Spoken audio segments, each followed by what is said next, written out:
இப்போ யாருக்காவது பிளான் போட்டதெல்லாம் நடந்திருக்கா? நியாயமான ஆசை நடக்காது. நியாயமான ஆசையே நடக்கலையே, அப்புறம் எப்படி அநியாயமான ஆசைலாம் நடக்கும்?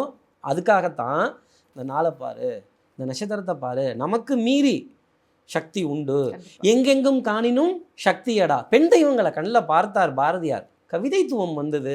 அவர் அவ்வளோ ஆராய்ச்சி பண்ணியிருக்கார், சூரியனை ஆராய்ச்சி பண்ணியிருக்கார், சந்திரனை ஆராய்ச்சி பண்ணியிருக்கார், அந்த சூரியனுடைய தன்மை என்ன அப்படிங்கிறதெல்லாம் கேட்டிருக்கார். அவரே தெய்வத்துக்கிட்ட போய் பாடியிருக்கார், எனக்கு இதில் கொடு அப்படின்னு. பாஞ்சாலி சபதம் அவர் சொன்னது. மகாபாரதத்தில் யாருக்கு பெருமை அப்படின்னா திரௌபதிக்கு தான், பாஞ்சாலிக்கு தான் அப்படின்னு.